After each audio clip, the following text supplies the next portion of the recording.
Assalamualaikum. Hai, bertemu lagi dengan Bunda Lina.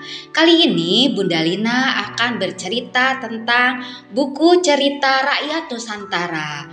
Judulnya Sang Kuryang Sakti.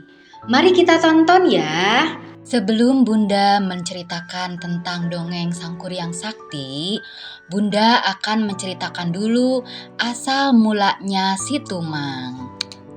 Pada zaman dahulu, di tanah Pasundan yang subur dan dikelilingi pegunungan hijau, hiduplah seorang putri cantik bernama Dayang Sumbi. Dayang Sumbi terkenal karena kecantikannya dan keahliannya menenun kain. Suatu hari, alat tenun Dayang Sumbi terjatuh dan menggelinding jauh.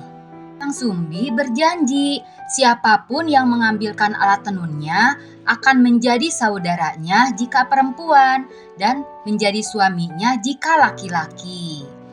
Ternyata yang mengambil alat tenun itu adalah seekor anjing bernama Tumang. Tumang sebenarnya adalah jelmaan dewa yang memiliki kesaktian luar biasa. Karena memegang teguh janjinya, Dayang Sumbi menerima Tumang sebagai suaminya. Dari pernikahan itu, lahirlah seorang anak laki-laki bernama Sang Kuryang. Sang Kuryang tumbuh menjadi anak yang sehat, kuat, dan pemberani. Pada zaman dahulu, ada seorang perempuan cantik bernama Dayang Sumbi. Dia memiliki seorang anak laki-laki yang tampan bernama Sang Kuryang. Sang Kuryang sangat disayangi Dayang Sumbi. Mereka tinggal bersama di kerajaan dekat hutan. Selain itu, ada seekor anjing yang tinggal bersama mereka.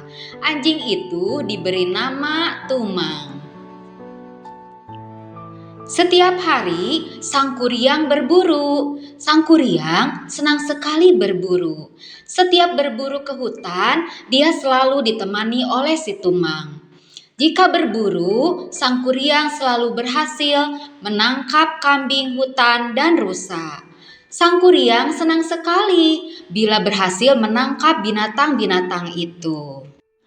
Pada suatu hari, Sang Kuryang telah melakukan kesalahan yang sangat besar, sehingga membuat Dayang Sumbi sangat marah. Sang Kuryang telah membunuh Tumang. Dia tidak tahu bahwa anjing peliharaannya ini adalah titisan dewa dan juga ayahnya. Tanpa sengaja, ia memukul kepala anaknya dengan sendok nasi yang dipegangnya, sehingga kepala Sang Kuryang terluka. Sang Kuryang pun pergi meninggalkan Dayang Sumbi dan mengembara entah kemana. Dayang Sumbi menyesal atas perbuatannya karena anak satu-satunya meninggalkan dirinya. Semenjak kejadian itu, dia bersemedi dan selalu berdoa kepada para dewa. Para dewa memberikan hadiah berupa kecantikan abadi. Dayang Sumbi baru menyadari bahwa dirinya awet muda karena melihat teman-teman sebayanya sudah tua semua. Teman-teman sebaya Dayang Sumbi rambutnya sudah beruban dan berjalan mulai bungkuk. Selama mengembara, Sang Kuryang bertemu dengan seorang kakek yang sangat sakti. Dia pun berburu kepada kakek itu. Oleh kakek itu, Sang Kuryang diajari segala ilmu, kesaktian, dan bela diri yang dimiliki. Sang Kuryang termasuk anak yang cerdas. Tidak membutuhkan waktu yang lama, dia telah menguasai segala ilmu yang diberikan oleh si kakek tua itu. Kakek tua itu sangat bangga sekali melihat perkembangan muridnya yang cepat menyerap ilmu darinya. Dengan bekal ilmu kesaktian bela diri yang dimiliki, Sang Kuryang dengan mudah mengalahkan semua binatang buas yang ada di hutan. Dengan mudah Raja Hutan pun sudah dia kalahkan. Tidak hanya itu, Raja Jin juga bisa dikalahkan olehnya, sehingga Raja Jin dan pengikutnya menjadi anak buah Sang Kuryang. Pada suatu sore, di tepi sungai, sang kuryang melihat gadis cantik. Dia pun mendekati gadis cantik itu. Ternyata gadis cantik itu adalah Dayang Sumbi. Dayang Sumbi pun jatuh hati pada sang kuryang. Sang kuryang pun menyatakan keinginannya untuk meminang Dayang Sumbi. Namun, alangkah kagetnya Dayang Sumbi ketika melihat bekas luka di kepala sang kuryang. Dia pun menceritakan kepada sang kuryang bahwa dia adalah anaknya.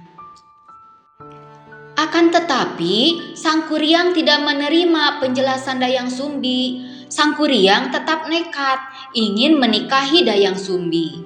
Apabila sang kuryang ingin menikahi Dayang Sumbi memberi persyaratan pada sang kuryang. Pertama, dia meminta pemuda itu untuk membendung Sungai Citarum. Dan kedua, ia meminta sang kuryang untuk membuat sebuah sampan besar untuk menyeberang sungai itu.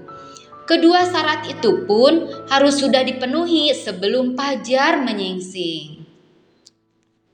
Sang kuryang menyanggupi permintaan Dayang Sumbi.